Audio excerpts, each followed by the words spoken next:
रात का समय था और सन्नाटे में डूबा हुआ बस स्टॉप बिल्कुल खाली था। रमेश ने घड़ी की ओर देखा। 11:59 हो रहे थे। वह जानता था कि इस समय कोई बस नहीं आती, फिर भी उसने इंतजार किया।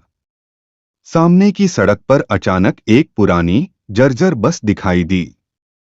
बस के हेडलाइट्स एक पल के लिए चमके और फिर बुझ गए। रमेश ने बस की ओर कदम बढ़ाए, लेकिन उसके पैर कांप रहे थे। रमेश ने बस के अंदर झांका, लेकिन उसे कोई यात्री नहीं दिखा। ड्राइवर की सीट पर एक साया बैठा था, जिसका चेहरा दिखाई नहीं दे रहा था। डरते डरते रमेश ने बस में कदम रखा। बस ने धीरे धीरे चलना शुरू किया और बाहर की सड़कें अजीब तरीके से घुमावदार लगने लगीं। रमेश ने खिड़की से बाहर देखा, पर वहां घना कोहरा था, जिसमें कुछ भी नजर नहीं आ रहा था। अचानक बस के अंदर की रोशनी तेज हो गई और रमेश ने पीछे मुड़कर देखा। सभी सीटों पर अब लोग बैठे थे, लेकिन उनके चेहरे झुके हुए थे। रमेश ने एक यात्री से बात करने की कोशिश की, लेकिन उसने अपना चेहरा ऊपर नहीं उठाया। बस के अंदर हवा अचानक ठंडी हो गई और रमेश को अपनी सांसें भारी लगने लगीं। ड्राइवर ने बिना मुड़े कहा, तुम्हारा स्टॉप आने वाला है। रमेश चौंक गया, क्योंकि उसने ड्राइवर से कुछ नहीं कहा था। जैसे ही बस रुकी, दरवाजा खुला और रमेश ने बाहर झांका।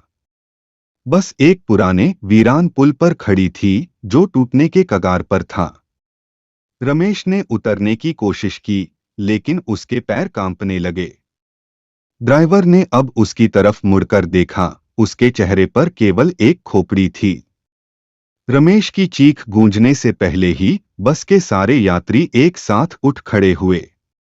उनकी आंखें खाली थीं और चेहरों पर सन्नाटा पसरा हुआ था।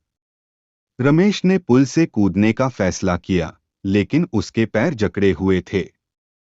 बस ने अचानक गति पकड़ी और पुल के किनारे से तेजी से आगे बढ़ने लगी। रमेश ने आखिरी बार चीखने की कोशिश की, लेकिन आवाज गले में फंस गई। अचानक बस हवा में तैरने लगी और नीचे सिर्फ एक गहरा खड्ड था।